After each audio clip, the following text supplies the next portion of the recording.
హనుమకొండ జిల్లా భీమదేవరపల్లి మండలంలోని corporate social రెస్పాన్సిబిలిటీలో భాగంగా వారు విర్బ్యాక్ animal health India private limited company వారి యొక్క సిఈఆర్ యాక్టివిటీలో భాగంగా 60,000 రూపాయలు విలువ చేసే తాగునీటి యంత్రంని భీమదేవరపల్లి ప్రభుత్వ ఉన్నత పాఠశాలకు బహుకరించడం జరిగింది.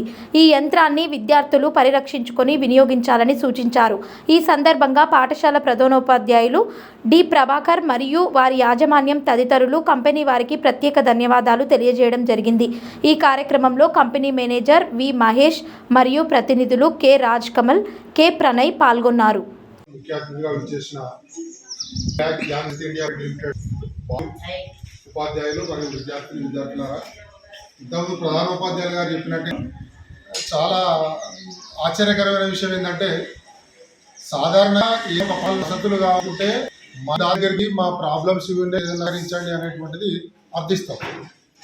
ఏంటంటే, ఎంత ప్రభుత్వ పాఠశాల అయినా ప్రభుత్వం ఫండింగ్ ఇచ్చినా కానీ, ఎన్ని సౌకర్యాలు ఇచ్చినా కానీ ఎంతో కొంత ఇంకా అపరంగా తీసుకుని ఎన్నో అవసరం కూడా ఉంటుంది. అలాంటి సందర్భం నిజంగా విద్యార్థుల అదృష్టం నాకు అనిపిస్తుంది.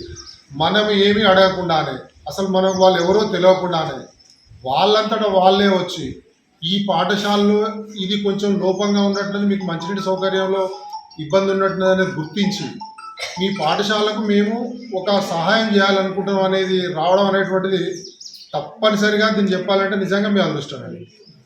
ఎందుకంటే ఎంతో ప్రయత్నిస్తే కానీ లభించేది వాళ్ళు వచ్చేసారు. కాబట్టి ఈ విర్బ్యాక్ animal health India private limited అనేటువంటిది నిజంగా నేను కూడా ఫస్ట్ టైం వింటున్నాయి కంపెనీ పేరు. బహుశా వాళ్ళు వరల్డ్ వైడ్ ప్రోడక్ట్స్ కూడా ఉంటాయంటున్నారు. నాకు అర్థమైన విషయం ఏంటంటే, సార్ చెప్పిన దాని ప్రకారంగా వీళ్ళు పశువులకు సంబంధించిన బహుశా వ్యాక్సిన్స్ లేదా మెడిసిన్స్ ఏదైనా ప్రొడ్యూస్ చేసి అది ఆ ఉత్పత్తి డిస్ట్రిబ్యూట్ చేస్తారేమో అనుకుంటున్నాం. ఈ మధ్యన ఒక చట్టం ఉంది, మనం అందరం కూడా గుర్తుపెట్టుకోవాల్సింది ఏంటంటే, కార్పొరేట్ కంపెనీలు వ్యాపారం చేస్తాయి. నిజంగా ఏ వ్యాపారికైనా సరే లాభార్జన అనేటువంటిదే ఫస్ట్ దృష్టి ఉంటుంది. ఒక కంపెనీ పెడుతున్నారు అంటే కొంత పెట్టుబడి పెట్టి దాంట్లో వచ్చి లాభం తీసుకోవాలి, కొంత పబ్లిక్ ఆ ప్రోడక్ట్ని అమ్మి వాళ్ళని ఒప్పించి వాళ్ళని తీసుకోవాలనేది ఒక వ్యూహం ఉంటుంది.